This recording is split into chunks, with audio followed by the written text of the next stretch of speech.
الشیخ محمد خیر محمد حجازی المعروف مولانا محمد مکی، مدرس مسجد حرام مکۃ المکرمہ، سیرت النبی صلی اللہ علیہ وسلم کے موضوع پر بیان فرما رہے ہیں۔ کیسٹ ملنے کا پتہ: پاک ریکارڈنگ، پہلی منزل، کریم سینٹر، صدر کراچی۔ Phone number 56788123۔ اب آپ اس مبارک سلسلے کا پہلا حلقہ سماعت فرمائیں۔ الحمدللہ رب العالمین، والصلاة والسلام على اشرف الانبیاء وسید المرسلین سیدنا ومولانا محمد وعلى آلہ واصحابہ اجمعین۔ اللهم صل على سيدنا محمد النبي الأمي الهاشمي وعلى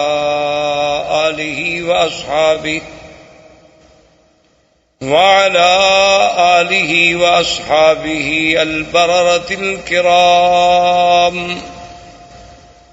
وعلى سائر الأنبياء والمرسلين والملائكة المقربين،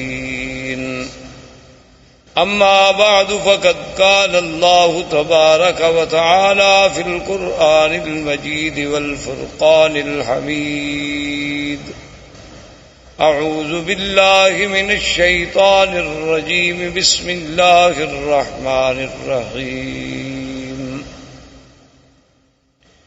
هو الذي بعث في الأميين رسولا منهم يتلو عليهم آياته ويزكيهم ويعلمهم الكتاب والحكمة وإن كانوا من قبل لفي ضلال مبين. قال النبي صلى الله عليه وسلم: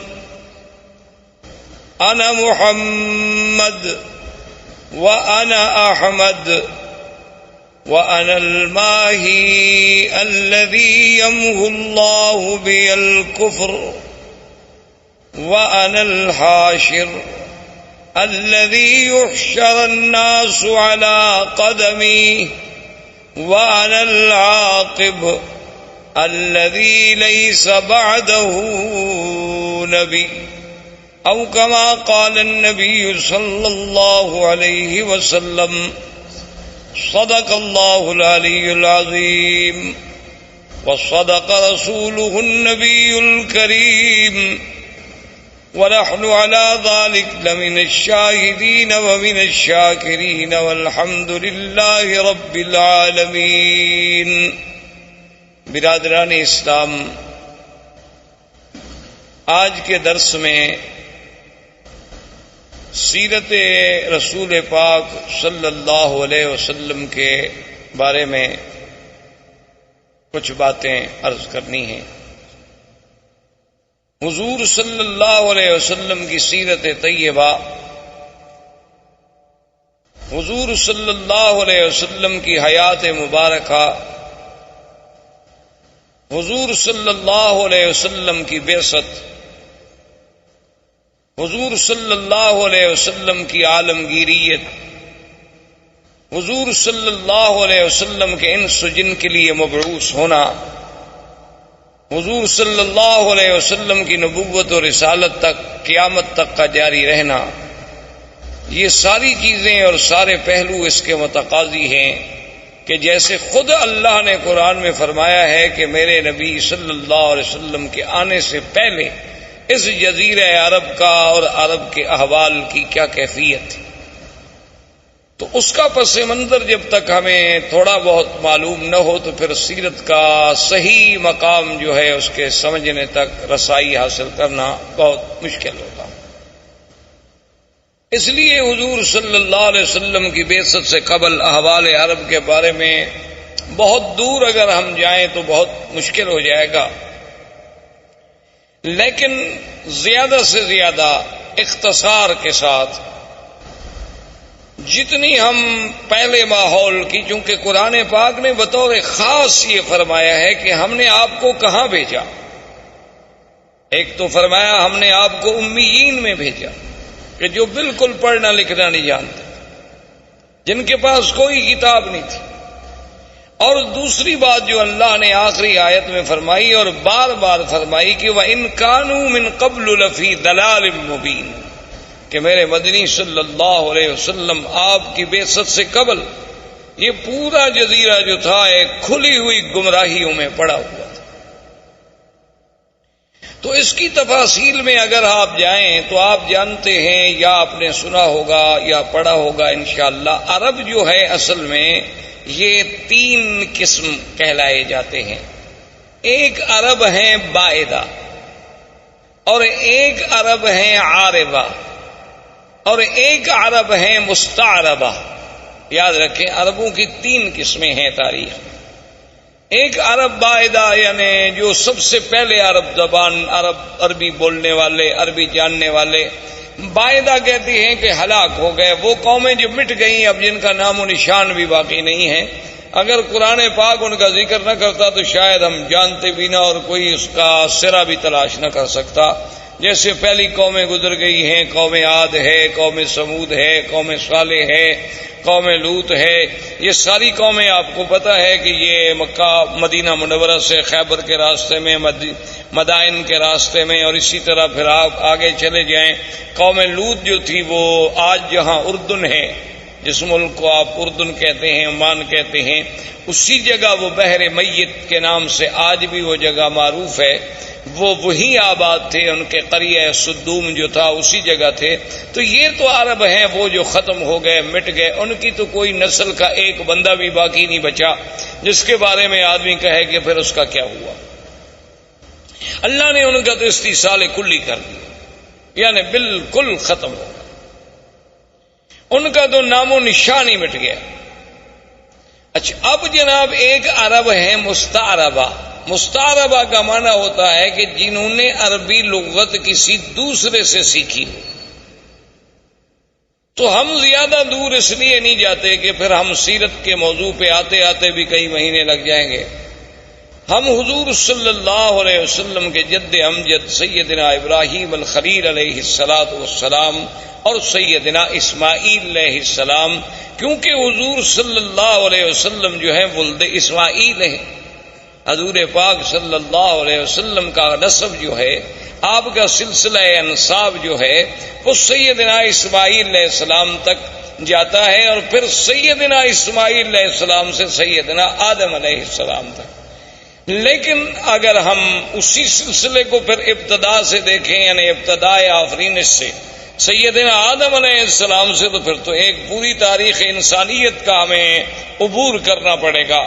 لیکن اگر ہم سیدنا اسماعیل اور سیدنا ابراہیم علیہ السلام سے شروع کریں تو ایک تو ہم قریب آ جائیں گے، اور دوسرا ان سے حضور کا براہ راست تعلق ہے کہ حضور صلی اللہ علیہ وسلم ولد اسماعیل.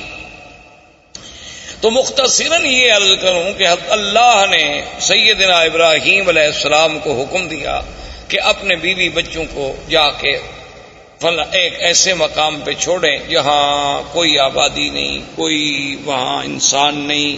کیونکہ سیدنا ابراہیم علیہ السلام یا اسماعیل علیہ السلام یہ سرزمین مکہ کے رہنے والے نہیں تھے. ان کا اصل جو ہے، ان کی اصل جو ہے وہ عراق اور اس کے بعد شام، فلسطین، شام، عراق، اس کے ان علاقوں میں آپ رہنے والے تھے. تو وہاں سے حضرت ابراہیم علیہ السلام آئے اللہ کے حکم پر. اپنی بیوی اور اپنے چھوٹے بچے، دودھ پیتے ہوئے بچے سیدنا اسماعیل علیہ السلام کو حکم خداوندی کے مطابق اسی مقام پہ چھوڑا جہاں اب چاہ زمزم ہے، جہاں یہ کنواں ہے زمزم کا، اسی جگہ ان کو بٹھا دیا. اور اللہ کا حکم تھا کہ بولنا بھی نہیں، بتلانا بھی نہیں، بات بھی نہیں کرنی. تو ابراہیم الخلیل علیہ السلام خاموشی سے چلے گئے. جب وہ جانے لگے تو بی بی ہاجرہ دوڑی پیچھے. انہوں نے کہا الا من تقلنا یا ابراہیم الخلیل، یہ اللہ کیا کر رہے ہو کہ یہاں کوئی انسان نہیں، یہاں کوئی پانی نہیں، یہاں کوئی آبادی نہیں. وادن غیر ذی زرع کالے پہاڑوں میں گھری ہوئی ایک وادی ہے، تو اور یہاں جہاں کعبہ شریف ہے یہاں بالکل ایک ٹیلے کا نشان تھا، تو ہمیں کیسے چھوڑ کے جا رہے ہو؟ ابراہیم علیہ السلام خاموش ہیں چونکہ اللہ کا حکم نہیں جواب دینے کا۔ تو آخر بی بی نے مجبور ہو کر یہ جو جنت المعلا جسے آپ کہتے ہیں نا جنت المعلا، یہ اصل میں اس کو معلا کیوں کہتے ہیں کہ یہ کعبۃ اللہ کا سرزمین مکہ کا اونچا حصہ ہے، یعنی یہ اعلیٰ ہے، اعلیٰ معنی بلند، اور یہ جو ہے اسفل، یہ مسفلہ جس کو آپ کہتے ہیں محلہ مسفلہ، اس کو مسفلہ کیوں کہتے ہیں کہ یہ اسفل ہے، یہ یعنی نیچے والا حصہ ہے اور وہ جانب اعلیٰ ہے۔ اسی لیے جب بھی مسیال، جب بھی سیل آتے ہیں تو اوپر سے پانی گرے گا اور اسی مسیال سے مسفلہ سے ہوتا ہوا پھر نیچے چلا جائے گا طریق ریس سے، تو یہ اعلیٰ جانب تھی، تو اسی لیے وہ جو قبرستان ہے اس کو مومنین کی وجہ سے جنت کا لقب ملا اور جنت المعلا کہلایا۔ تو اس مقام تک بی بی صاحبہ دوڑتی آئیں ابراہیم علیہ السلام کے پیچھے، اور ابراہیم علیہ السلام اونٹنی پہ سوار تھے اور خاموش ہو کے جا رہے۔ تو بی بی نے کہا کہ ایک بات تو بتاؤ، اللہ امرک بہذا، کیا تمہیں تمہارے خدا نے یہ حکم دیا ہے یا تم خود ہم سے ناراض ہو؟ بھئی خامن جو اپنے بچوں کو چھوڑ دے کو وجہ تو ہوگی نا، اپنی بیوی بچوں کو چھوڑ کے جا رہے ہیں، اور چھوڑ بھی ایسی جگہ جا رہے ہیں نا، یہ تو نہیں کہ ان کو سسرال میں بھجوا دیا، بچوں میں بھجوا دیا، کسی بھائی کے گھر میں بھجوا دیا، ایک ایسے مقام پہ چھوڑ دیا کہ بعدن غیر ذی ذرع، جہاں کچھ بھی نہیں۔ تو جب انہوں نے یہ کہا تو اللہ نے حکم دیا کہ جواب دے، تو آپ نے فرمایا ان اللہ امرنی، اللہ نے مجھے حکم دیا ہے، میں اللہ کے حکم کے بغیر تمہیں نہیں چھوڑ کے جا رہا۔ تو اب بی بی کے قدم رک گئے، اور علماء نے لکھا ہے کہ بی بی نے فرمایا کہ اذن لا یضیئنا، اور ایک روایت میں یہ بھی آتا ہے کہ بی بی نے کہا حسبنا اللہ ونعم الوکیل، کہ اب تم خلیل جاؤ، ہمیں بھی اللہ کافی۔ اگر اللہ نے حکم دیا ہے نا تو پھر اللہ ہمیں ضائع نہیں کریں گے، کیونکہ اگر اللہ نے حکم دیا ہے کہ ان کو یہاں چھوڑ دو، تو اگر اللہ ہمیں مارنا چاہتے تو وہیں فلسطین میں مار دیتے، اللہ ہمیں کوئی سزا دینا چاہتے تو وہیں شام کے علاقے میں دی جا سکتی تھی۔ تو اس مقام پہ چھوڑنے کا جو حکم تمہیں تمہارے رب نے دیا ہے تو اذن لا یضیعنا، اب وہ خدا ہمیں ضائع نہیں کریں گے۔ اور ایک روایت میں ہے کہ بی بی کی زبان مبارک سے جو کلمہ نکلا وہ کلمہ تھا حسبنا اللہ ونعم الوکیل۔ تو اس لیے آپ بھی ویسے اس کلمے کو یعنی ہر مشکل میں، کیونکہ اس کی وجہ یہ ہے کہ جب حضرت خلیل کو آگ میں ڈالا گیا ان کی زبان سے بھی یہی کلمہ تھا حسبنا اللہ ونعم الوکیل۔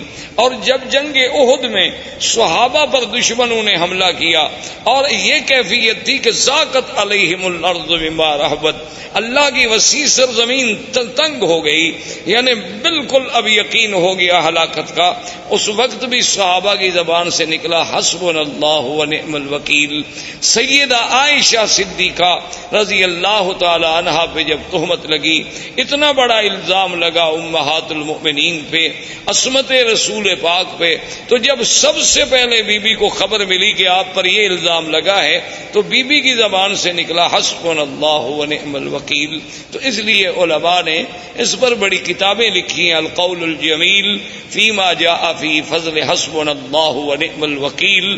تو ہر مصیبت میں اور ہر مشکل میں، ظاہری مشکلات، باطنی مشکلات، دنیاوی مشکلات، نوکری کی مشکلات، دشمنوں کی مشکلات، اگر اس کو آدمی یقین کامل سے پڑھے تو اللہ تبارک و تعالیٰ کی رحمت سے، کیونکہ جس نے پڑھا ہے اس کی اللہ نے مشکل حل فرما دی ہے۔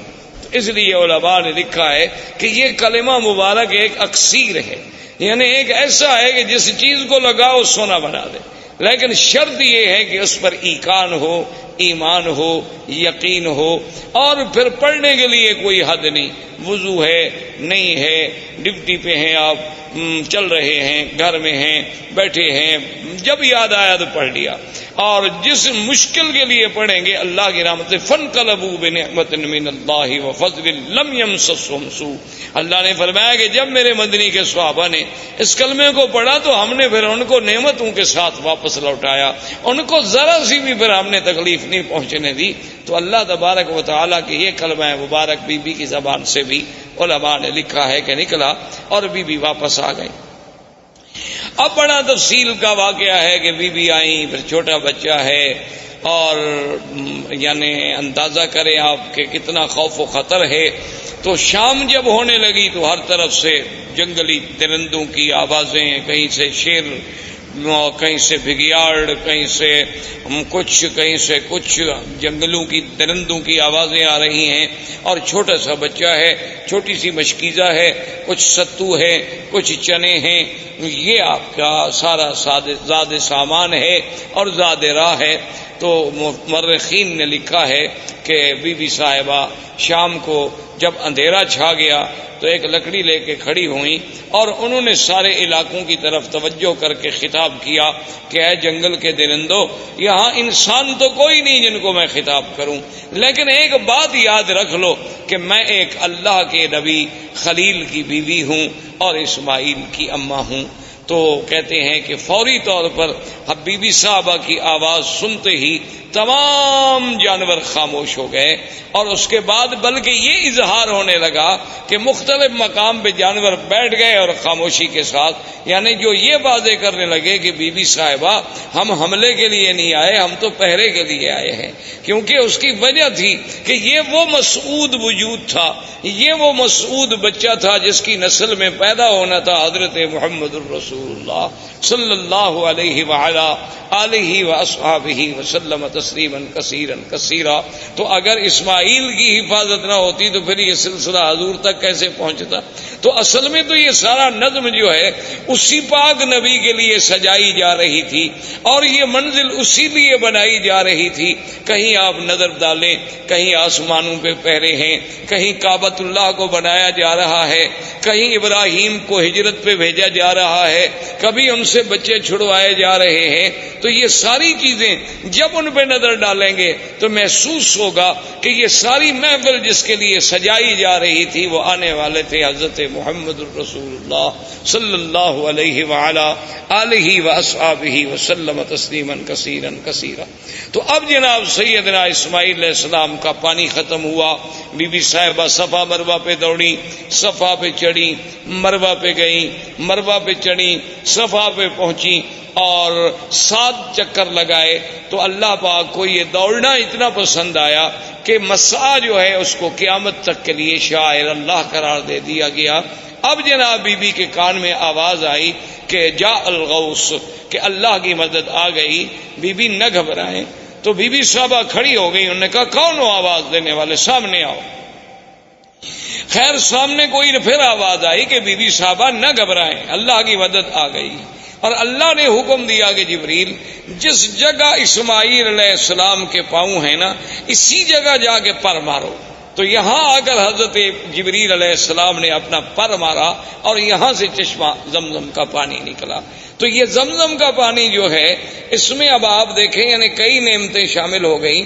ایک تو یعنی جبریل علیہ السلام کا پر ہے، اور دوسرا اللہ کے نبی اسماعیل کے پاؤں ہیں، اور تیسرا اس میں ایک بڑی نعمت ملی ہے کہ حضور صلی اللہ علیہ وسلم نے آمنہ کے لال نے جب پیا تو آپ نے پینے کے بعد پانی بچا کے برتن میں ڈالا اور اپنا لعاب مبارک ڈالا، اور اس کے بعد حکم دیا کہ اس کو بھی زمزم میں ڈال دو، تاکہ وہ اسماعیل سے جو سلسلہ ہے نبوت کا جیسے زمزم ہے اسی طرح وہ سلسلہ بھی جڑ جائے کہ قیامت تک امت کو زمزم ملے کہ اللہ کے فرشتے کا پر ہو، میرے دادے کے پاؤں ہوں اور محمد مدنی کا لعاب ہو.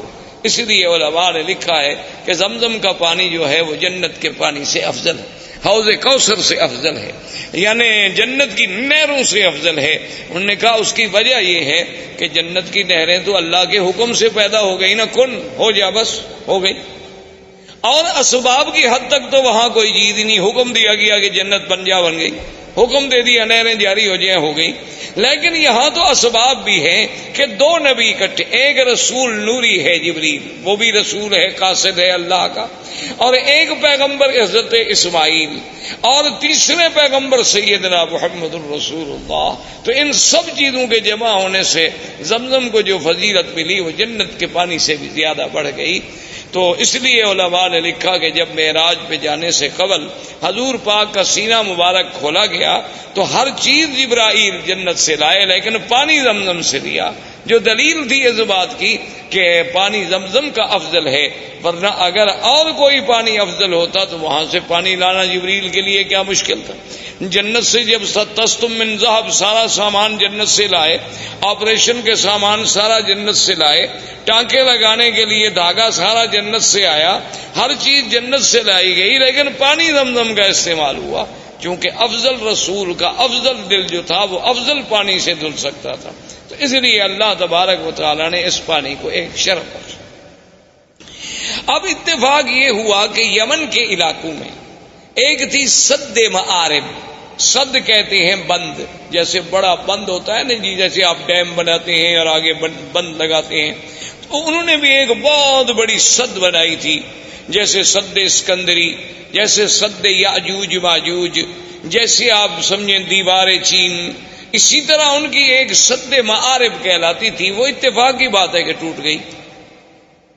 جب سد معارب ٹوٹ گئی تو پانی پھیل گیا، پانی تو ختم ہو گیا، اور پانی رکتا تھا اور اس سے وہ سال ہر سال استفادہ کرتے تھے۔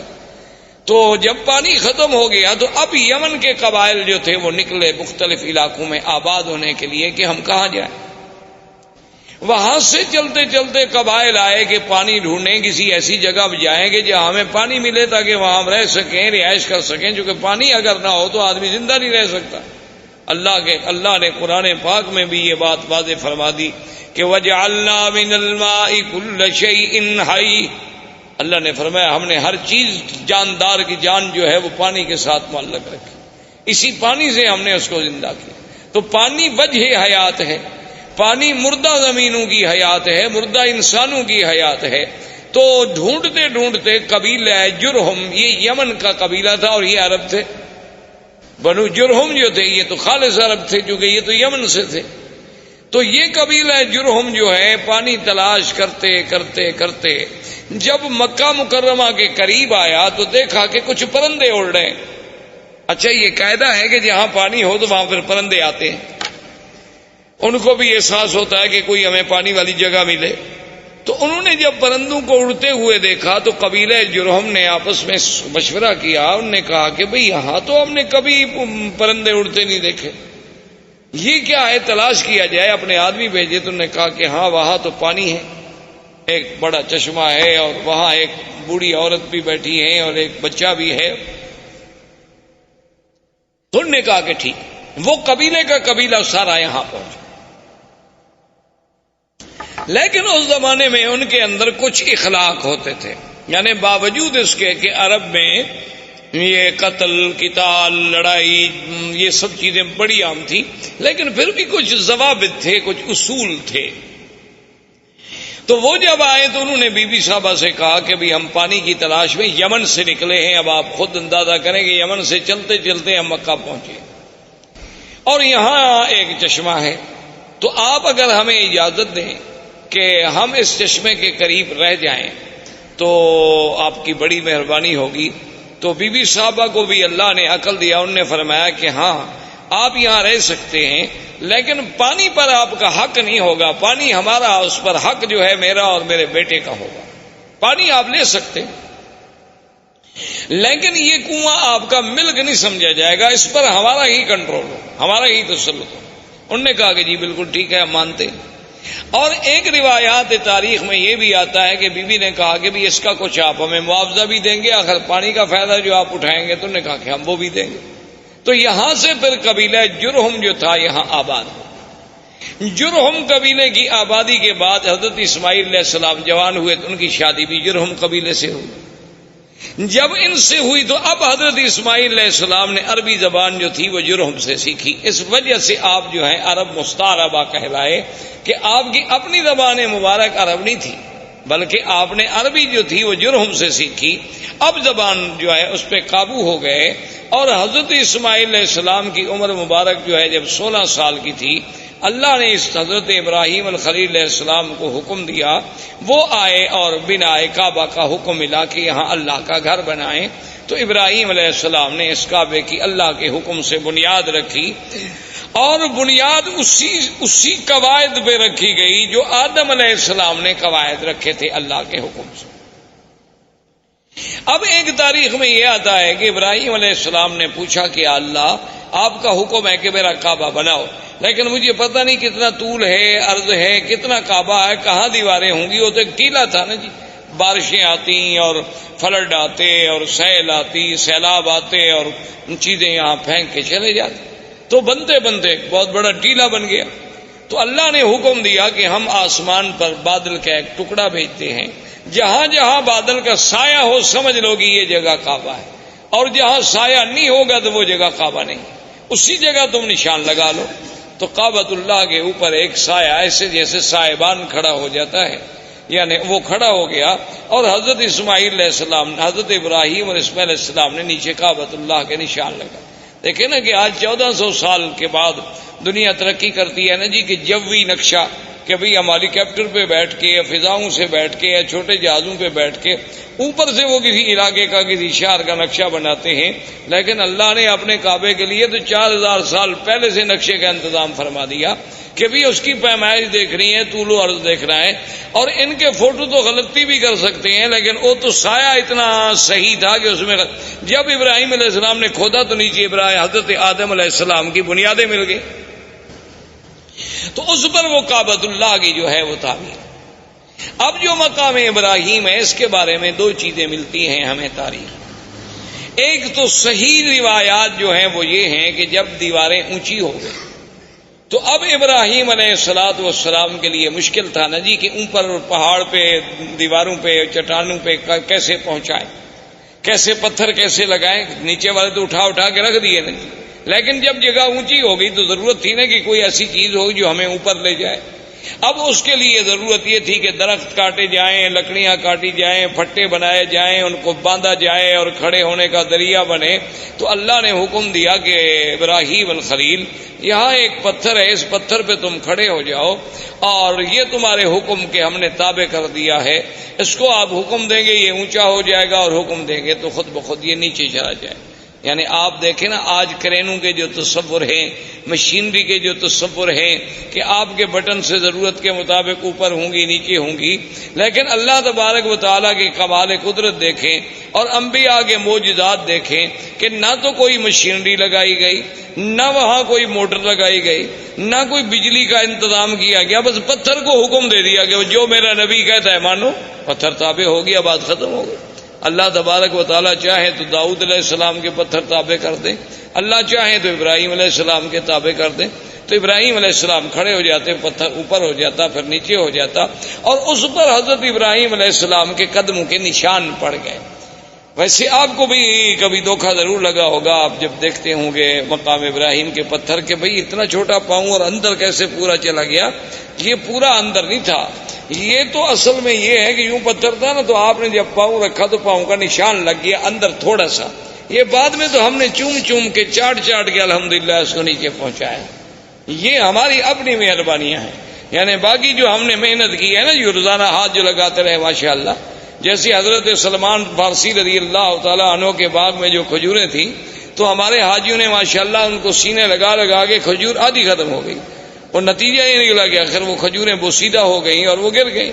تو ہماری قوم تو ان چیزوں کی ماشاءاللہ بہت ماہر ہے، اللہ تبارک و تعالیٰ کی مہربانی ہے کہ وہ جناب اس نے جو ہاتھ لگانا شروع کیا اور یوں چاٹنا شروع کیا، دیکھا نہیں کہ کڑے جن میں غلاف کعبہ باندھا جاتے ہیں ان کو ہر 2 سال کے بعد بدلنا پڑتا ہے، یہ اس کو بھی پکڑ کے ہلا رہے رہتے ہیں اور وہ بھی گس جاتے ہیں وہاں، کیونکہ ہر وقت جو ایک آدمی نے پکڑا ہوا ہو تو کیا کرے آدمی۔ تو بہرحال تو مقام ابراہیم اس پتھر کا نام۔ اچھا اللہ کی شان دیکھیں، یہ مقام ابراہیم جہاں اب ہے یہاں نہیں تھا، یہ مقام ابراہیم جو ہے بالکل کعبۃ اللہ کی دیوار کے ساتھ تھا، کیونکہ یہ تو تعمیر میں کام لگایا گیا نا جی، اور تعمیر کے بعد وہیں اس کو چھوڑ دیا گیا، اس کو دور لانے کی تو کوئی وجہ ہی نہیں تھی۔ اب بھی آپ نے دیکھا ہوگا کعبۃ اللہ کے دروازے کے پاس اگر آپ دیکھیں نا تو بنیادوں پر ایسے پتھروں کے تھوڑے تھوڑے نشان ہیں، دراصل یہ وہ مقام ہے جہاں جبریل علیہ السلام نے کھڑے ہو کر حضور کو نماز پڑھائی، یہ مقام امامت جبریل علیہ السلام ہے۔ کعبۃ اللہ کا دروازہ جہاں ختم ہوتا ہے تو نیچے آپ ذرا بنیاد پر نظر ڈالیں تو وہاں آپ کو ایسے 4-5 ٹکڑے پتھروں کے عجیب عجیب سے لگے ہوئے نظر آئیں گے اس کی بنیاد میں. تو یہ وہ جگہ ہے جہاں سیدنا آقا انعامدار سرکار دو عالم صلی اللہ علیہ وسلم کو جبریل نے نمازیں پڑھائیں، 5 اول وقت میں اور 5 آخر وقت میں. تو یہ بھی وہ نشان جو تھا رکھا گیا. اچھا، اسی کے ساتھ اب تو مطاف مبارک کو ٹھیک کیا گیا. پہلے آپ نے دیکھا ہوگا چھوٹا سا ایک نشان لگتا تھا کہ جیسے یہاں کچھ جگہ نیچی ہے. تو یہ وہ جگہ تھی جہاں کعبۃ اللہ کے لیے مٹی اور گارا بنایا جاتا تھا کعبۃ اللہ کی دیواروں کو لگانے کے لیے. تو یہ وہ مقام تھا جہاں سیدنا ابراہیم علیہ السلام نے مٹی بنائی اور اس کا پانی ڈالا تاکہ پتھروں کو جمانے کے لیے اس مٹی سے فائدہ اٹھایا جا سکے. اچھا، اب خدا کی شان ہے کہ جہاں کا موجودہ حالت میں مقام ابراہیم ہے اس کی وجہ یہ ہوئی کہ ایک دفعہ سیل آئی بڑی زبردست، سیل، فلڈ، سیلاب وہ آیا اور وہ مقام ابراہیم کو بہا کے لے گیا، یعنی اتنا دور کر دیا اس پتھر کو.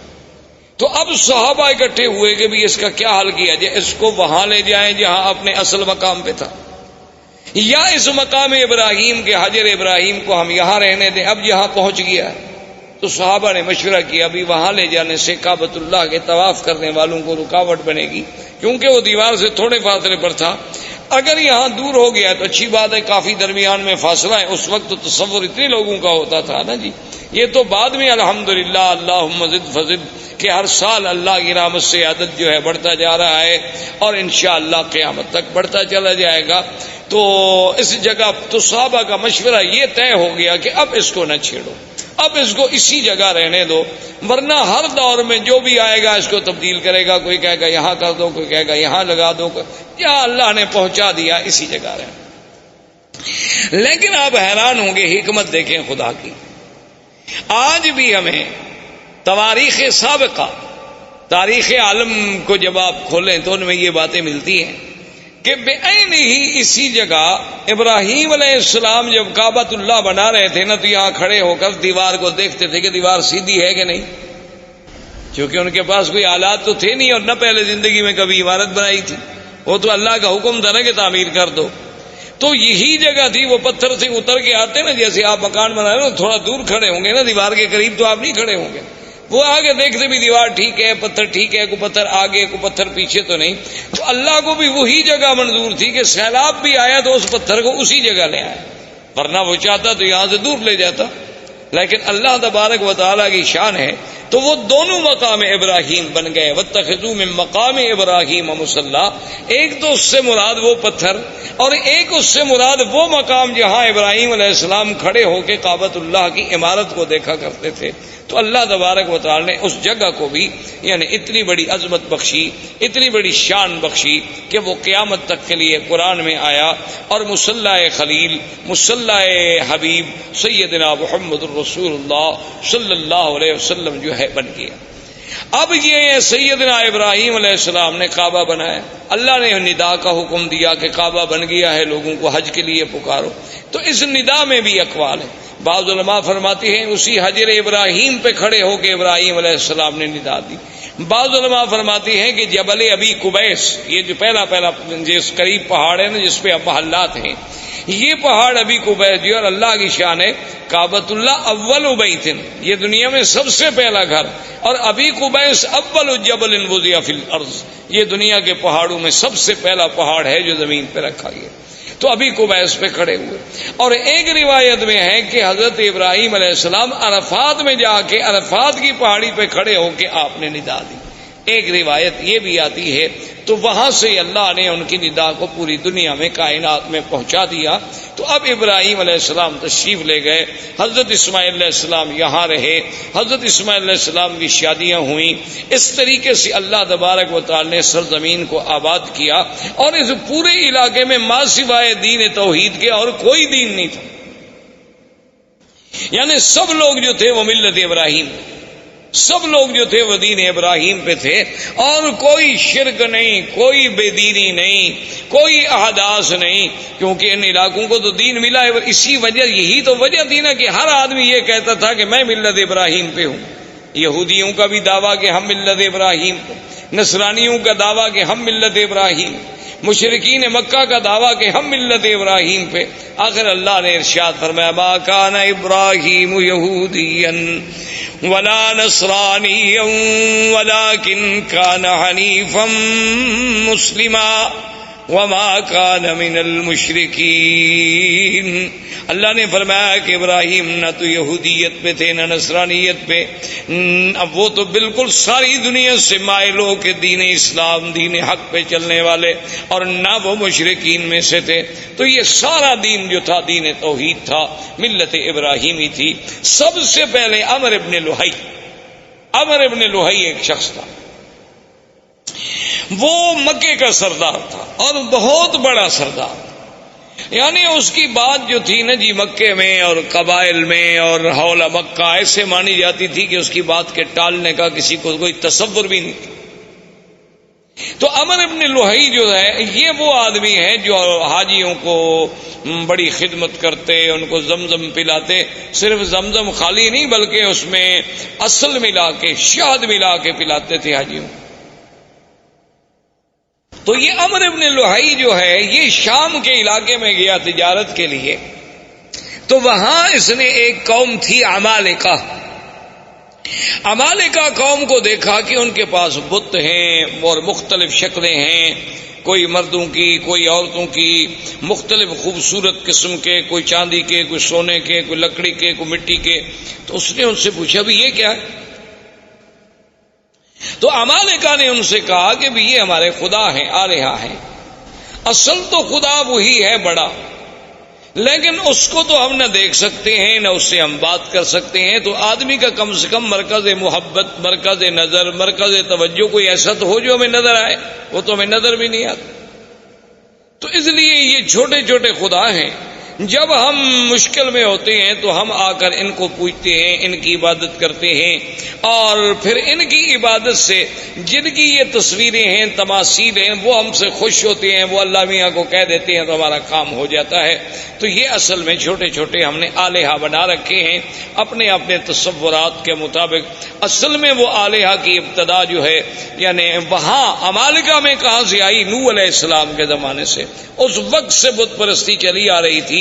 اور وہ بت پرستی کیسے آئی تھی کہ جب کوئی اللہ والا فوت ہو گیا تو اس کے پہلے فوٹو بنائے گئے، محبت کے لیے گھر میں رکھا گیا، پھر آہستہ آہستہ اس پہ پھولوں کے ہار لٹکائے گئے، پھر پرنام کیا گیا اور آخر میں سجدے شروع ہو گئے. ابتدا وہاں سے شروع. جیسے آج کل آپ دیکھتے ہیں مسلمانوں کے بھی گھر میں بھی مرشد کا فوٹو ہے، ماشاءاللہ صبح اٹھ کے زیارت فرماتے ہیں. اسی طرح بہت سارے لوگوں نے قرآن شریف کے پہلے صفحے پر اپنے مرشد کا فوٹو رکھا ہوتا ہے کہ جب تلاوت قرآن کرنی ہو تو پہلے مرشد کے فوٹو کی زیارت کرتے ہیں، بوسہ دیتے ہیں، آنکھوں سے لگاتے ہیں، پھر وہ فوٹو حکم کرتا ہے قرآن پڑھو تو پڑھتے ہیں، اگر حکم نہ کرے تو قرآن بند کر کے رکھ دیں گے، چونکہ چلنا تو مرشد کے حکم پر ہے نا، اگر وہ ہمیں حکم دیں گے تو اس طرح عمالقہ میں یہ بھی بت پرستی داخل ہو گئی. تو عمرو ابن لوہی کے دماغ میں پتہ نہیں کیا آئی کہ ایک نئی چیز ہے. تو اس نے کہا اچھا بھی ایک دو بت مجھے بھی دو تاکہ میں ان کو مکے میں لے جاؤں اور ہم بھی ادھر کعبۃ اللہ میں رکھیں گے. تو سب سے پہلا بت جو عمرو ابن لوہی لے کے آیا وہ حبل تھا، اس کا نام تھا حبل. وہ جب لے کے آیا حبل کو یہاں رکھا اور سارے مکے والوں کو بلایا کہ بھئی یہ تو ہمیں خدا مل گیا ہے. ایسے پہلے تو ہم خالی گھر میں عبادت کر رہے تھے، خدا تو نہیں تھا، تو اب سب اس کی عبادت کیا کریں. تو لوگوں نے اس کی عبادت کرنی شروع کی. اس نے باقی قبائل کو بلایا، پھر ہر قبیلے کے لیے خدا بنتا چلا گیا. کو بنو ثقیف کا، کو بنو حذیل کا، کو بنو خزاعہ کا، کو قریش کا، کو بنو ہاشم کا، سب خدا بناتے گئے. اور پھر اس نے لوگوں سے یہ بھی کہہ دیا، اس نے کہا کہ دیکھو یہ بت تو بناؤ، خدا تو بناؤ، لیکن یہ شرط ہے کہ مٹی ہمارے اس شہر کی ہو، یعنی پتھر یہاں سے لو، مٹی بھی یہاں سے لو، پھر اس سے بناؤ، ہر مٹی سے نہ بناؤ، چونکہ یہ تو اللہ کے گھر کی مٹی ہے نا، یہ تو مبارک مٹی ہے. یہ چیزیں جو ہے نا جی اس کے دماغ میں آئیں. اس لیے حضور پاک نے فرمایا تھا کہ اول من بدل الدین عمرو ابن لوہی، سب سے پہلے اللہ کے دین میں تحریف کرنے والا، بدلنے والا اور شرک کی ابتدا کرنے والا سرزمین مکہ میں جو تھا تو عمرو ابن لوہی. اور حضور نے یہ بھی ارشاد فرمایا کہ انی رأیت، فرمایا میں نے مجھے دکھایا گیا ہے کہ یجر امعاہ فی النار، کہ وہ اپنی آنتیں جو ہے جہنم میں گھسیٹتا ہوا جہنم میں چل رہا ہے. تو یہ وہ پہلا شخص تھا جس سے بت پرستی کی ابتدا ہو. اس نے آرڈر کر دیا کہ بھئی کوئی آدمی بت بنائے، ہر قبیلہ بت بنائے، لیکن وہ بت مکے کے پتھروں سے ہو. اور دوسری بات یہ ہو گئی، اس نے حکم کر دیا کہ ہر قبیلہ جو بت بنائے اپنا ایک بت جو ہے وہ یہاں رکھے، یعنی ہم اس قبیلے کو شرف دیں گے کہ تمہارا خدا جو ہے وہ کعبے میں موجود ہے.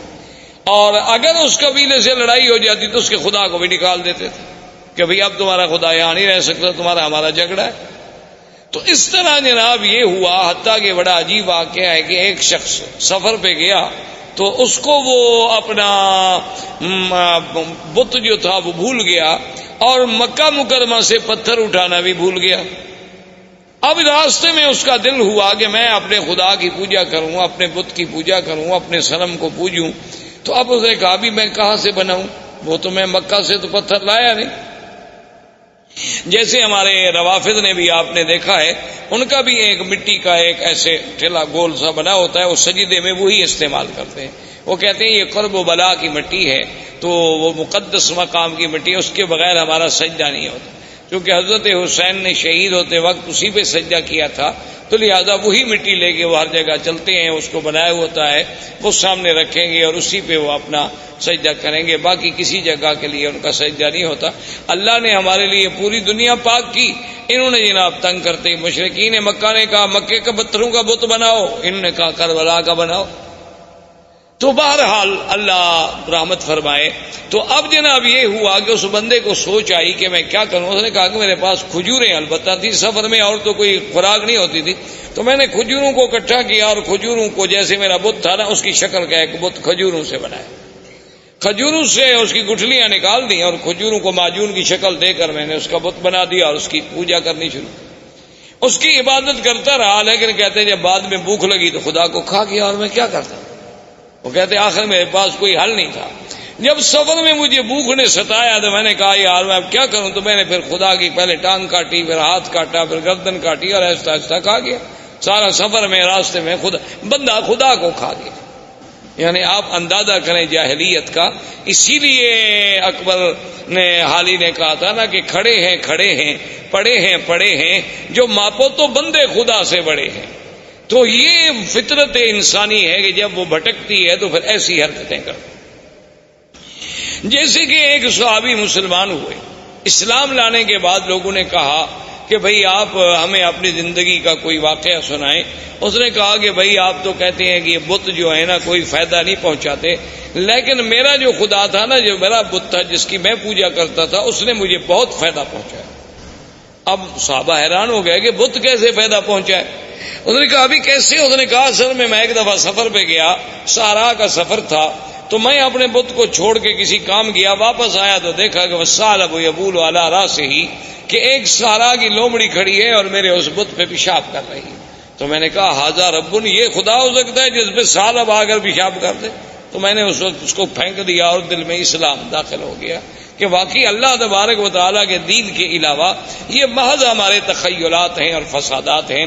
تو بہرحال میرے کہنے کا مقصد یہ تھا کہ یہاں سے عرب سے بت پرستی شروع ہوئی اور آہستہ آہستہ یہاں شرک کی جڑیں پھیلتی چلی گئی. اب اسی طریقے سے پھر اب یہود جو تھے، یہود اور نصارہ، یہ یہود بھی کو مدینہ منورہ میں رہنے والے نہیں تھے، یہ بھی ان کا اصل جو تھا شام تھا. یہ وہاں سے آئے اور آ کر مدینہ منورہ میں آباد ہوئے. اس وقت مدینہ منورہ کو یثرب کہا جاتا تھا، اس کا نام مدینہ منورہ نہیں تھا. یہ وہاں آ کر آباد ہوئے. ان میں کئی قبائل تھے، بنی قینقاع تھے، بنو نذیر تھے، بنی قریظہ تھے، اور اسی طرح یمن سے کچھ لوگ نکلے. جب ربیعۃ بن النصر یمن کا آدمی تھا، اس نے خواب دیکھا کہ اپنے خواب میں کہ بعض آباش کہتے ہیں بہت گھٹیا قوم کے لوگ، وہ یمن پہ بادشاہ بن جائیں گے. تو وہ ڈر کے مارے اپنے خاندان کو لے کر وہ بھی وہاں سے نکلا اور حیرہ میں جا کے اس نے، عراق کے اندر ایک جگہ ہے حیرہ، وہاں جا کر اس نے ڈیرا ڈالا. اور اس کے بعد پھر اس کا لڑکا پیدا ہوا جس کا نام جو ہے سنان ابن اسعد تھا.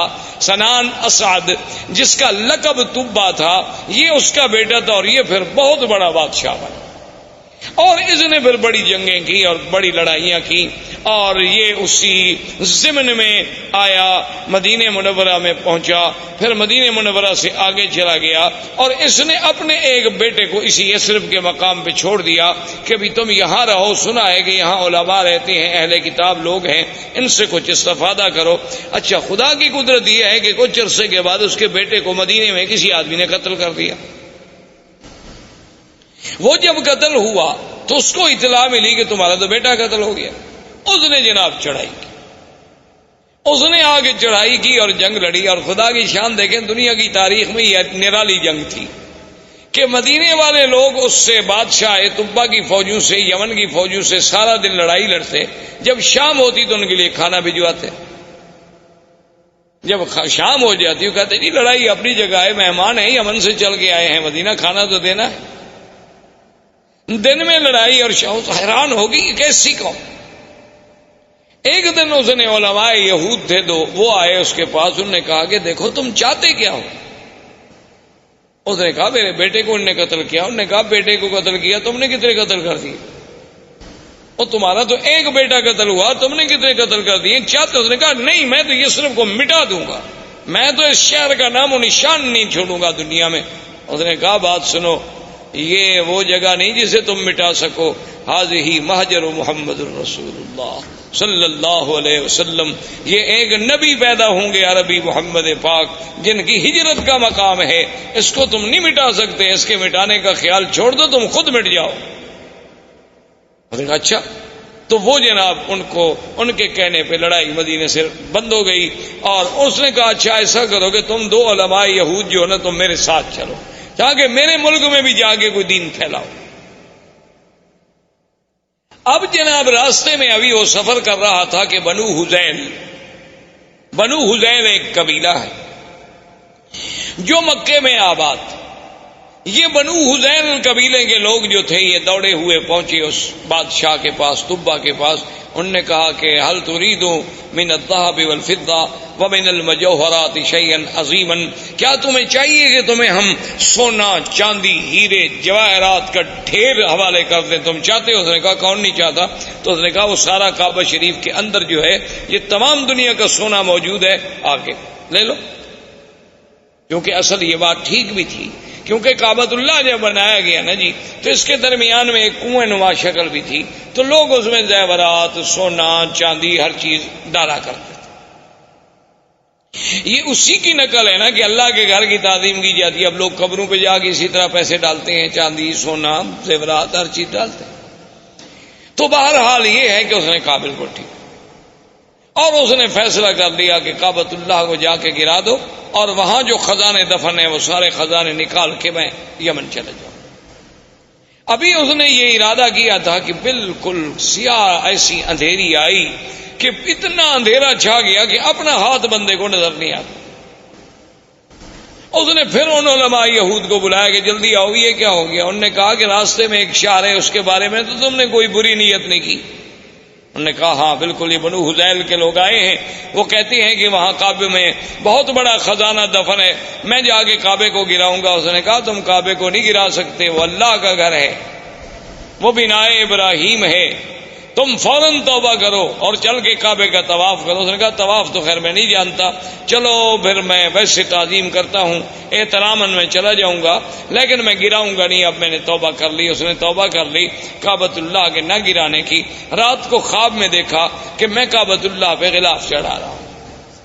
تو اس نے علماء یہود سے کہا، انہوں نے کہا چلو تعظیم کا یہ بھی ایک طریقہ ہے کہ اس کعبۃ اللہ پہ تم غلاف چڑھاؤ۔ تو سب سے پہلا غلاف چڑھانے والا وہ طبا تھا، حسنان ابن سعد۔ اس نے غلاف چڑھایا، پھر یہ غلاف چڑھتے رہے۔ اچھا کبھی ایسا بھی ہوتا تھا کہ غلاف پہ غلاف چڑھتے گئے، غلاف پہ غلاف چڑھتے گئے، تو بعض اوقات تو یہ بھی فیصلہ کرنا پڑا کہ ان غلافوں کے بوجھ سے کہیں دیواریں نہ گر جائیں، اس لیے پھر حکم دیا گیا کہ ایک غلاف رکھو، بھئی اتنے غلاف تو نہ چڑھاؤ۔ تو یہ ان دونوں یہودیوں کو لے کر اپنے ملک میں گیا، جس کی وجہ سے یمن میں بھی یہودیت پھیل گئی، یمن میں بھی یہودیت غالب آ گئی۔ اب اسی زمانے میں یمن میں یہودیت کا غلبہ ہو گیا، نجران کے علاقوں میں کچھ نصارہ تھے، اور اسی طرح ہرقل قیصر روم جو ہے وہ نصرانی تھا۔ تو اسی زمانے میں وہ ابو نواز بادشاہ تھا جس نے حدود بنائی تھی، جس نے خندقیں کھودی اور مسلمانوں کو جس میں جلایا گیا تھا، وہ ابو نواز تھا۔ اس نے جناب لوگوں کو جلا ڈالا کہ بھی یا تم مجھے خدا مانو ورنہ میں تمہیں آگ میں جلا ڈالوں۔ تو اس جلنے والے واقعے میں سے صرف ایک آدمی تھا جو بچ گیا، دوس۔ وہ وہاں سے بھاگا اور اس نے جا کے ہرقل سے کہا کہ یہ کیا بات ہے کہ ایک ہزاروں آدمیوں کو زندہ آگ میں جلا دیا جائے، اب تو یمن کے ہمارے قبیلوں میں کوئی بچہ ہی نہیں، میں صرف اپنی جان بچا کے بھاگ کے تمہارے پاس آیا ہوں، تم میری مدد کرو۔ تو ہرقل نے قیصر روم، اس وقت اس کا لقب تھا قیصر، دو سپر پاور تھیں اس زمانے میں، ایک فارس اور ایک قیصر، ایک روم، یہ دو سپر پاوریں تھیں۔ تو یہ سارے علاقے جو تھے نا جی، المانیہ سے لے کر یمن تک، یہ ان کے تسلط میں تھے، اور یہ فارس کا ماورا النہر اور ترکمنستان اور یہ ساری جو اب آپ کی ریاستیں آزاد، یہ ساری کی ساری فارس کے قبضے میں تھی۔ تو یہ دونوں طاقتیں تھیں۔ تو قیصر روم نے حکم دیا حبشہ کے بادشاہ نجاشی کو کہ 70,000 کی فوج لے کر فوراً تم اس پہ حملہ کرو جس نے اتنے لوگوں کو آگ میں ڈالا اور جلا ڈالا ہے۔ تو نجاشی آیا۔ نجاشی کے بعد اس کے گورنروں میں دو آدمی تھے، ایک کا نام فریاد تھا اور ایک کا نام ابرہہ۔ اس طرح یہ دین نصرانیت اور دین یہودیت جو ہے ان علاقوں میں پھیلتا چلا گیا۔ یہاں عمرو بن لوہی کی وجہ سے بت پرستی شروع ہو گئی، مشرکین مکہ آ گئے، اور ماہوالی جو تھے اس میں یہودیت اور نصرانیت کی بیج ڈال دیے گئے۔ اسلام جو تھا اصل اور ملت ابراہیم کا جو اصل تصور تھا وہ ختم ہو گیا۔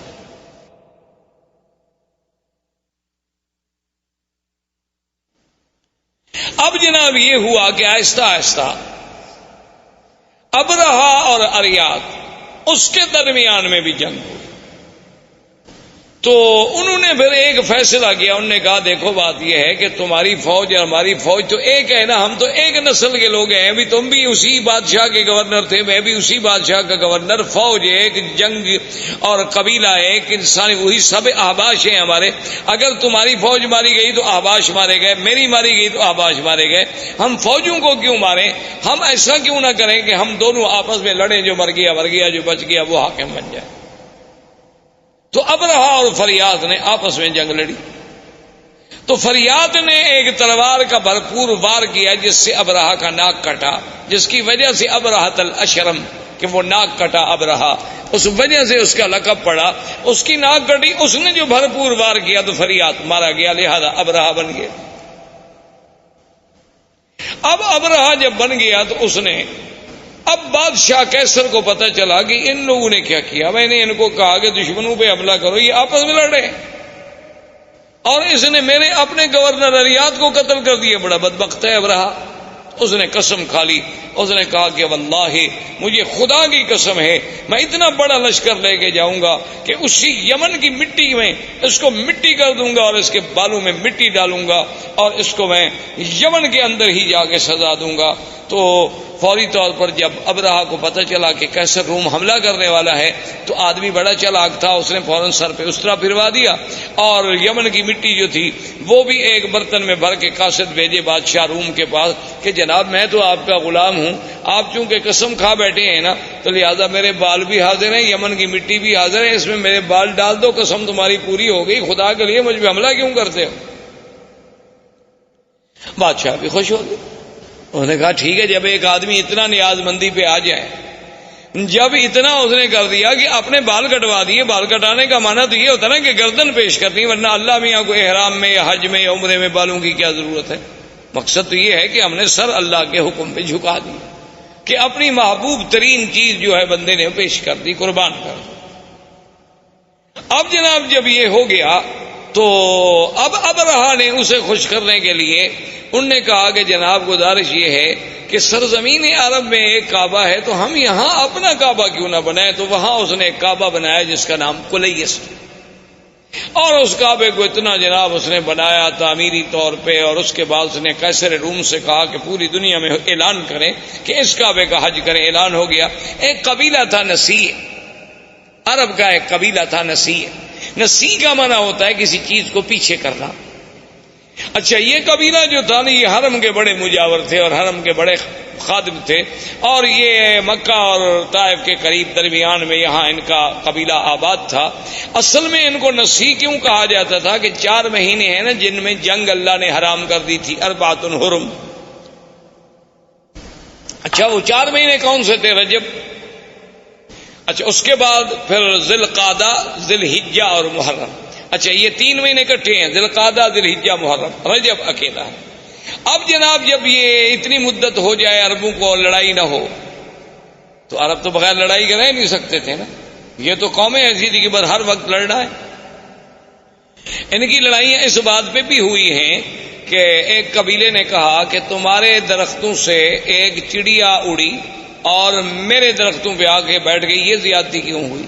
اس پہ لڑائی شروع ہو گئی اور سینکڑوں آدمی قتل ہو گئے کہ وہاں سے چڑیا اڑ کے میرے باغ میں کیوں؟ لڑائی ہو گئی۔ اب جناب یہ جب ان کا اب جب 3 مہینے صبر کیسے کریں، تو یہ اس قبیلے والوں کو کہتے کہ بھئی ہم نے فلاں قبیلے سے لڑنا ہے، تو کہتے کوئی بات نہیں، ہم محرم کو پیچھے کر دیتے، ہم محرم جو ہے نا پیچھے کر، ذی الحج کے بعد جب مہینہ آتا وہ کہتے جی یہ سفر ہے، اس کے بعد محرم آئے گا، تو اس کو یعنی 1 مہینے کو پیچھے کر دیتے۔ تو اس لیے ان کو نسی کہا گیا کہ یحلونہ عاما ویحرمونہ عاما۔ اللہ نے قرآن میں بھی فرمایا 1 سال تو اس کو محرم رہنے دیتے، 1 سال اس کو سفر بنا دیتے، پھر جنگ حلال ہو جاتی۔ تو یہ نسی قبیلہ جو تھا، ان کو جب پتہ چلا کہ بھئی حبشے میں ابرہہ نے ایک کعبہ بنایا ہے خدا کے کعبے کے مقابلے پر، انہوں نے کہا بھی اگر آہستہ آہستہ اس کی رونق بڑھ گئی اور چرچا بڑھ گیا تو ہمارا تو مسئلہ ختم ہو جائے گا۔ یہ یہاں سے کچھ آدمی نکلے اور چوری چوری داخل ہوئے عبادت کے بہانے سے، رات کو وہاں گندگی کٹھی کی اور ان کی دیواروں کو گندگی لگا کے یہ غائب ہو گئے۔ صبح جب ابرہہ کو اطلاع ملی کہ تمہارے کعبے کو تمہیں بے حرمتی کی، اس نے کہا یہ کس نے کی ہوگی؟ اس نے کہا صاف بات ہے، صاف بات ہے، عرب قبائل کے علاوہ اور کون کر سکتا ہے، اور کسی کو ہمارے کعبے سے کیا دکھ ہے؟ تو تحقیق پر پتہ چلا کہ بھی ہاں یہ تو نسی والوں کا کام ہے، جو مکے کے کعبے کے مجاور ہیں نا، قبیلہ بنو نسی، یہ انہی کا کام ہے۔ انہوں نے کیا تو اس نے کہا کہ ٹھیک ہے، حکم دیا فوجوں کو کہ تیاری کرو، میں جا کے اس کعبے کو منہدم کرتا ہوں، جب تک وہ کعبہ رہے گا نا تو میرے کعبے کا جو ہے لوگ عزت نہیں کریں گے اور نہ یہاں کوئی حج کرے گا۔ اس کعبے کو توڑ دیتے ہیں، کچھ عرصے کے بعد لوگ بھول جائیں گے کہ کہاں کعبہ تھا، کہاں کیا تھا، کیا حج تھا، کیا احکام تھے۔ تو یہ وہاں سے لشکر لے کے چلا، اور اسی کے لشکر میں ہاتھیوں کا لشکر تھا، اور ان میں جو سب سے بڑا ہاتھی تھا اس کا نام محمود تھا۔ اس ہاتھی کا نام جو ہے محمود تھا، لوگ نام رکھتے تھے، اور اس کا سائز جو تھا چلانے والا اس کا نام انیس تھا۔ یہ جناب لشکر چلا، یہ جب آیا راستے میں تو لوگوں کو پتہ چلا کہ یہ عجیب بات ہے، کعبۃ اللہ کو گرانے کے لیے آ رہا ہے۔ تو راستے کے عرب قبائل جو تھے انہوں نے جا کے اس سے لڑائی لڑی، لیکن وہ بیچارے شکست کھا گئے، اور ذو نفر ان قبیلوں کا سردار تھا وہ قید ہو گیا۔ وہاں سے چلتے چلتے یہ طائف آیا۔ طائف میں اس وقت بنو ثقیف تھے، قبیلہ بنو ثقیف آباد تھا۔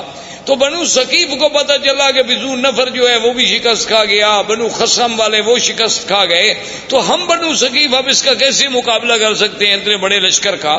تو انہوں نے ابرہہ کو پیغام بھیجا کہ دیکھو تم جا رہے ہو کعبۃ اللہ کو توڑنے کے لیے، ہم تمہارا راستہ نہیں روکتے، تم جانو مکہ جانے، کعبہ جانے، لیکن شرط یہ ہے کہ لا تؤذوننا، تم ہمیں ایذا نہیں پہنچاؤ گے۔ اس نے کہا بالکل ٹھیک، لیکن اس نے کہا کہ اپنی شرافت اور صداقت کی کوئی نشانی، کوئی دلیل تو دو نا کہ تم پکے ہو، ایسا تو نہیں کہ میں ادھر جاؤں اور تم پیچھے سے حملہ کر دو، کیونکہ بنو ثقیف بھی بڑی مشہور لڑاکی قوم تھی اور خاص طور پہ تیر انداز تھی۔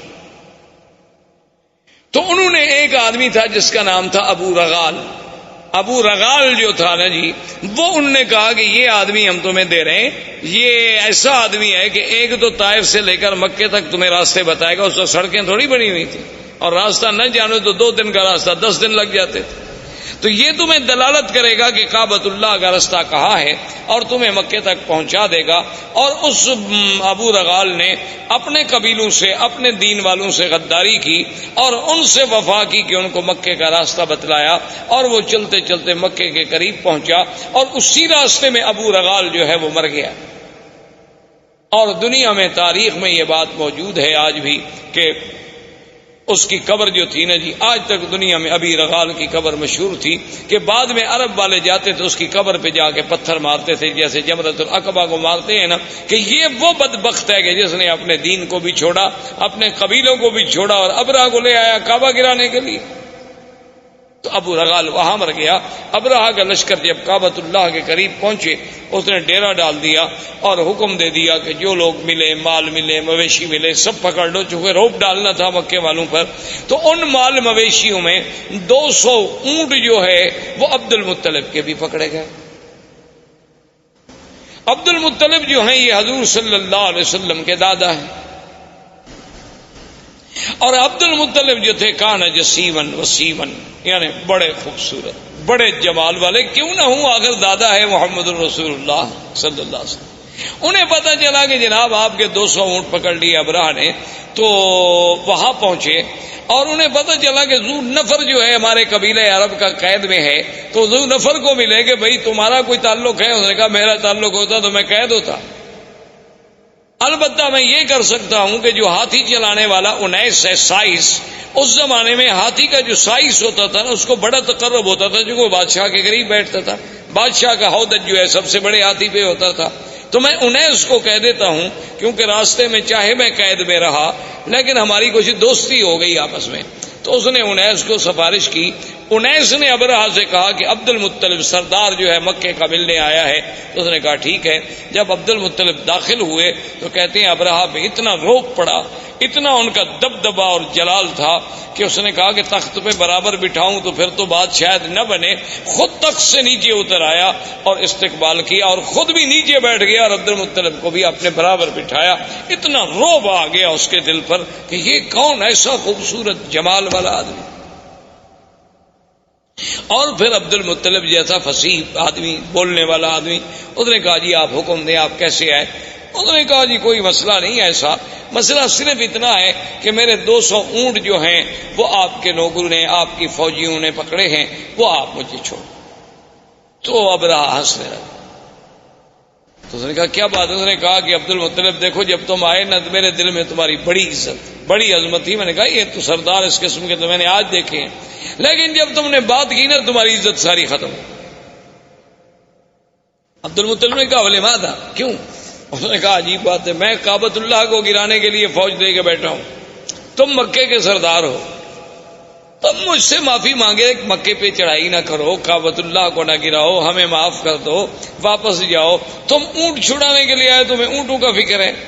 تو عبد المطلب نے بڑے غور سے دیکھا اور کہا کہ ابرہہ سنو، انا رب الابل ولہذا البیت رب یحمی، سن لو کہ میں ان اونٹوں کا مالک ہوں، لیکن اس گھر کا بھی ایک مالک ہے جو اس کی خود حفاظت کرے گا۔ مجھے کیا ضرورت ہے حفاظت کرنے کی؟ ہم تمہارا مقابلہ نہیں کر سکتے، تو یہ کون سی معقولیت ہوگی کہ ہم بلا وجہ جنگ لڑیں؟ مجھے اونٹوں کی فکر تھی، میں آ گیا، لیکن اس گھر کا بھی ایک رب ہے، ولہذا البیت رب، اس گھر کا بھی ایک رب ہے، یحمی ہے جو اپنے گھر کی خود حفاظت کرے گا، ورنہ ہم تو عاجز بندے ہیں، ہم حفاظت نہیں کر سکتے۔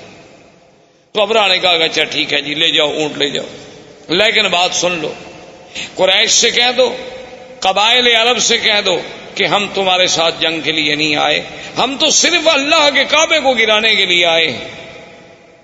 اگر وہ میرے راستے میں رکاوٹ نہیں بنیں گے، اگر وہ میرا راستہ نہیں روکیں گے تو میں ان کو کبھی تکلیف نہیں پہنچاؤں گا، بس میں کعبہ کا انہدام کر کے چلا جاؤں گا۔ عبد المطلب نے کہا ٹھیک ہے، آئے، انہوں نے اعلان کر دیا کہ مکے والوں پہاڑوں پہ چلے جاؤ، اللہ سے دعائیں مانگو۔ خود اس نے طواف کیا، ملتزم پہ آیا اور اس نے کہا کہ مولا تو جانتا ہے کہ ہم عاجز ہیں، ہم تیرے گھر کی حفاظت نہیں کر سکتے، آج اپنے گھر کی حفاظت تو خود فرما۔ اور اس کے بعد پہاڑوں پہ چلے گئے، بادشاہ نے حکم دیا اور اس محمود ہاتھی کو آگے چلایا گیا۔ وہ ابو نفر جو قید میں تھا، وہ تو قبیلہ عرب کا سردار تھا نا، اس نے جب دیکھا کہ ہاتھی لے کر یہ کعبۃ اللہ کی طرف گرانے کے لیے جا رہے ہیں، تھا تو بیچارہ قیدی، لیکن اس نے موقع حاصل کر کے آیا اور محمود ہاتھی کے کان جو تھے نا، ایک کان سے چمٹ گیا، لٹک گیا اس کے کان سے، اور کہنے لگا ابرک یا محمود، ابرک یا محمود امامک بیت اللہ، کہ اے ہاتھی بیٹھ جاؤ، مت بڑھو، آگے خدا کا گھر ہے، خدا کا گھر ہے۔ اس نے اتنی کہنا تھا کہ ہاتھی بیٹھ گیا۔ اب ہاتھی جب بیٹھ گیا تو بادشاہ ابرہہ نے حکم دیا سائس کو کہ ہاتھی کو چلاؤ. ہاتھی کو مارتا ہے, ہاتھی چلتا نہیں. سائس نے کہا کہ چلو ہاتھی کا رخ موڑو یمن کی طرف. ہاتھی کا رخ جب یمن کی طرف موڑا گیا تو وہ جناب چل پڑا. اس نے کہا پھر ایک لمبا چکر دے کے پھر کعبے کی طرف موڑو. کعبے کی طرف موڑے وہ برک کر کے بیٹھ جائے. اس نے کہا یہ عجیب بات ہے, ہاتھی کیوں نہیں جاتا؟ اس نے کہا جی اب آپ دیکھ رہے ہیں میں یمن کی طرف چلاتا ہوں تو چلتا ہے اور کعبے کی طرف چلاتا ہوں تو نہیں چلتا ہے. تو ابھی اسی اثنا میں تھے کہ اللہ تبارک و تعالیٰ کے حکم سے کعبۃ اللہ کی جانب سے آسمان پہ سیاہی پھیل گئی اور چھوٹے چھوٹے پرندوں کا اتنے بڑے غول آئے کہ جیسے بادل ہوتا ہے, جس کو قرآن کہتے ہیں الم تر کیف فعل ربک باصحاب الفیل الم یجعل کیدہم فی تضلیل وَأَرْسَلَ عَلَيْهِمْ طَيْرًا أَبَابِيلَ تَرْمِيهِمْ بِحِجَارَةٍ مِّن سِجِّيلٍ فَجَعَلَهُمْ كَعَصْفٍ مَّأْكُولٍ. اللہ نے فرمایا کہ آپ نے نہیں دیکھا کہ اللہ نے ہاتھی والوں سے کیا کیا؟ اللہ نے کیسے ان کی قید, ان کے مکر, ان کے چالاکی, ان کے دھوکے کو اللہ تبارک و تعالیٰ نے کیسے مٹا ڈالا, اور کیسے فرمایا کہ پرندے بھیجے اور پرندے بھی چھوٹے سے, اور ہر پرندے کے پاس 3 چھوٹے چھوٹے پتھر کے دانے ہیں, یعنی ایک پنجے میں, ایک دوسرا پنجے میں, ایک چونچ میں. اللہ نے حکم دیا کہ بس ان کو تم گراؤ, یہ ایٹم کے ذرے بن جائیں گے.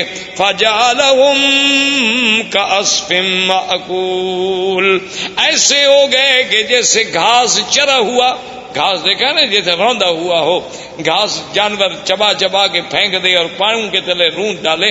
بعض کہتے ہیں کہ جس پہ وہ آیا بیماری ہوئی اور گوشت گلنے لگ گیا, گرنے لگ گئے, مرتے مرتے ابرہہ مر گیا. تو یہ وہ سال ہے جس میں ولد فیہا رسول اللہ صلی اللہ علیہ وسلم, جس میں میرے مدنی محمد مصطفیٰ صلی اللہ علیہ وسلم پیدا ہوئے. کیونکہ عرب کے پاس کیلنڈر نہیں تھا, تقویم نہیں تھی, تاریخ نہیں تھی, وہ بڑے بڑے حوادث کو یاد کرتے تھے کہ یہ واقعہ کب ہوا, یہ واقعہ کب ہوا. اب ان کو جب پوچھا جاتا کہ حضور کب پیدا ہوئے, وہ کہتے اس سال پیدا ہوئے جس سال ہاتھی کا قصہ ہوا, ولد سنۃ الفیل. تو اب میرے مدنی صلی اللہ علیہ وسلم کی پیدائش کا مرحلہ آیا. تو یہ احوال عرب تھے. اس کے بعد جو میں نے سابقہ درس میں عرض کیا تھا وہ پیدائش سے پہلے کے حالات تھے, اور زندگی باقی انشاءاللہ تو آنے والے درس میں اب ہم بیان کریں گے ولادت محمد مصطفیٰ. والسلام علیکم ورحمۃ اللہ وبرکاتہ. برادران اسلام، آج کے اس درس میں سرکار دو عالم سرکار مدینہ حضرت محمد مصطفیٰ صلی اللہ علیہ وعلا آلہ و اصحابہ وسلم تسلیما کثیرا کثیرا کی سیرت مبارک کے بارے میں کچھ باتیں عرض کریں. سب سے پہلی بات تو یہ تصور فرما لیں کہ حضور صلی اللہ علیہ وسلم کی سیرت مبارکہ، آپ کی سیرت طیبہ، آپ کی زندگی کے ہر پہلو میں ایک ایسی شان ہے کہ ساری زندگی بھی انسان اگر اس کو بیان کرنے کے لیے اپنی پوری سعی و جد و جہد کرے تو وہ زبانیں گنگ ہو جائیں گی، قلم ٹوٹ جائیں گے، لیکن حضور صلی اللہ علیہ وسلم کی سیرت کے پہلو بیان نہیں ہو سکتے. ہم مسلمانوں کا الحمدللہ یہ عقیدہ ہے کہ اللہ تبارک و تعالی نے جتنے پیغمبر مبعوث فرمائے، جتنے نبی بھیجے، جتنے رسول آئے، جن کی صحیح تعداد کا علم تو اللہ کو ہے. عام روایات سے جو بات معلوم ہوتی ہے وہ یہ ہے کہ 1,24,000 نبی بھیجے گئے، جن میں 313 رسول آئے، اور ان 313 رسولوں میں سے پھر 5 اولو العزم من الرسل آئے، اور ان 5 میں سے بھی پھر سب کے سردار جو ہیں وہ خاتم الرسل سیدنا محمد مصطفیٰ صلی اللہ علیہ وسلم کی ذات مبارک. تو اس لیے حضور صلی اللہ علیہ وسلم کی زندگی کا ہر پہلو، یعنی آپ کی ولادت سے قبل، آپ کی ولادت مبارکہ کے احوال، آپ کی ولادت سے پہلے کے علامات، آپ کی ولادت سے قبل کے مبشرات، آپ کی ولادت باسعادت کے وقت کے حالات، آپ کا رضا، آپ کا بچپن، پھر آپ کی جوانی، پھر آپ کے ازواج مطہرات سے نکاح، پھر حضور صلی اللہ علیہ وسلم کی بعثت، نزول قرآن، پھر سرکار دو عالم صلی اللہ علیہ وسلم کی مکی زندگی، پھر حضور صلی اللہ علیہ وسلم کی ہجرت، حضور صلی اللہ علیہ وسلم کا معراج، حضور صلی اللہ علیہ وسلم کا اسراء، حضور صلی اللہ علیہ وسلم کے غزوات، اسی طرح حضور صلی اللہ علیہ وسلم کا جمال، حضور صلی اللہ علیہ وسلم کا کمال، حضور صلی اللہ علیہ وسلم کی نوال، حضور صلی اللہ علیہ وسلم کے معجزات، پھر معجزات کے اقسام کے معجزات سماوی، معجزات ارضی، پھر حضور صلی اللہ علیہ وسلم کے معجزات جن کا تعلق جسد رسول سے ہے، جسم رسول سے ہے، اسم رسول سے ہے، حضور صلی اللہ علیہ وسلم کے دین کی آفاقیت، آپ کی کتاب کی عالمگیریت، آپ کا پورے انس و جن کے لیے سراپا رحمت، آپ کا دور بشارت، آپ کا دور نظارت، آپ کا دور اسفار، آپ کا دور فتح مکہ، آپ کا دور اپنوں کے ساتھ، آپ کا دور بیگانوں کے ساتھ، آپ کی خارجی زندگی، آپ کی داخلی زندگی، آپ کے معاملات، آپ کا برتاؤ غلاموں کے ساتھ، کون سا پہلو ہے جس پہ آدمی، کوئی مورخ، کوئی صاحب قلم، کوئی استاذ، کوئی مدرس، میرا تو ایمان ہے کہ اگر ساری دنیا کے پڑھے لکھے لوگ بھی سیرت پاک پہ لکھنا شروع کر دیں تو ہماری اپنے عقول، ہمارے اپنی جد و جہد، ہماری سعی، ہماری ہمتیں، ہماری زبانیں گنگ ہو جائیں گی، لیکن سیرت پاک کے پہلو ہم کسی طرح سر انجام پورے نہیں کر سکے صلی اللہ علیہ وسلم۔ اب اس بات پہ آپ غور کریں، تاریخ عالم پہ نظر ڈالیں، کتب سیر پہ نظر ڈالیں، جس انداز میں میرے آقا سرکار دو عالم حبیب کبریا حضرت محمد مصطفیٰ صلی اللہ علیہ وسلم کا ورود مسعود ہے، اور کسی اللہ کے نبی پیغمبر کے بارے میں یہ بات نہیں ملتی۔ یعنی اسی سے آپ اندازہ لگائیں کہ 1,24,000 پیغمبر حضور صلی اللہ علیہ وسلم کے آنے کا اعلان کرتے جائیں۔ اللہ نے قرآن میں تو صرف عیسیٰ علیہ السلام کا ذکر فرما دیا نا، چونکہ آپ سے زمانہ قریب تھا، کہ عیسیٰ علیہ السلام کے بارے میں ذکر آیا کہ وَمُبَشِّرًا بِرَسُولٍ يَأْتِي مِن بَعْدِ اسْمُهُ احمد۔ لیکن اصل بات یہ ہے کہ ہر کتاب، تورات میں، انجیل میں، زبور میں، ہر کتاب میں نعت محمد مصطفیٰ صلی اللہ علیہ وسلم۔ تو یہ اتنا بڑا اہتمام، حالانکہ اللہ تو جانتے تھے نا کہ حضور صلی اللہ علیہ وسلم کس زمانے میں پیدا ہوں گے، اللہ کو تو علم تھا، اور یہ بات بھی موجود تھی کہ حضور صلی اللہ علیہ وسلم خاتم الانبیاء والمرسلین ہے، اس کا مطلب یہ ہے کہ سب سے آخر میں آئیں گے۔ یہ بات ایک فیصلہ شدہ بات ہے، اور اللہ کا تو علم کامل ہے، اللہ تو عالم ما کان وما یکون ہے۔ لیکن یہ قاعدہ ہے کہ جتنی شان ہوگی، جتنی عظمت ہوگی، اتنا ہی اس کا اہتمام ہوگا کہ ہر پیغمبر آئیں اور حضور کے آنے کے بارے میں خوشخبری دیں اور امت کو بتلائیں۔ اسی طرح دوسری بات پہ آپ نظر ڈالیں، یہ تو بات موجود ہے کہ جب بھی کوئی آدمی ایمان لائے گا تو سارے انبیاء پر ایمان لائے گا، کہ تمام اللہ کے نبی برحق، تمام اللہ کے رسول برحق۔ لیکن یہ ہمیں کسی جگہ نہیں ملتا کہ اللہ تبارک و تعالی نے باقاعدہ پورے انبیاء جتنے اللہ نے پیدا فرمانے تھے سب سے یہ وعدہ لیا ہو، یہ عہد لیا ہو، یہ میثاق لیا ہو کہ اگر میرے مدنی پاک کا زمانہ آئے گا تو تم ایمان لاؤ گے، تم حضور کی نصرت کرو گے۔ یہ کسی اور پیغمبر کے بارے میں ہمیں پورے قرآن و سنت میں بات نہیں ملتی۔ یہ شان ملی تو صرف سیدنا محمد الرسول اللہ کہ ابھی حضور آئے نہیں، ابھی حضور پیدا نہیں ہوئے۔ یعنی جیسے اللہ نے عالم ارواح میں اپنی ربوبیت کے لیے لوگوں سے اقرار کرایا کہ الست بربکم قالوا بلا، کیا میں تمہارا رب نہیں ہوں؟ سب نے کہا کہ نہیں، آپ ہمارے رب ہیں۔ تو جب اقرار الست ہے، اسی طرح اللہ نے فرمایا اذ اخذ اللہ میثاق النبیین لما آتیتکم من کتاب و حکمت ثم جاءکم رسول مصدق لما معکم لتؤمنن به ولتنصرنہ۔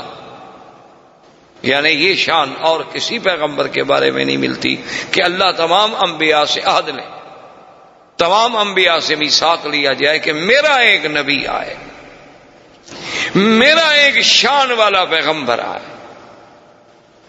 اور اسی طرح آپ پورے تاریخ عالم پہ، تاریخ انسانیت پہ، تاریخ اسلام پہ نظر دوڑائیں، ایسا واقعہ بھی آپ کو تاریخ میں کبھی نہیں ملتا کہ اللہ کا نبی پیدا نہ ہوا ہو اور اس پہ ایمان لانے والے پہلے موجود ہوں، ایسا واقعہ کبھی نہیں ملتا۔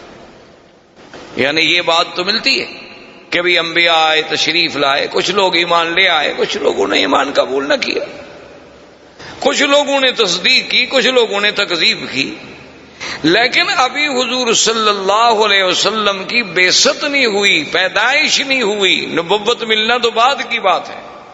یعنی ابھی حضور صلی اللہ علیہ وسلم اس دنیا میں تشریف نہیں لائے۔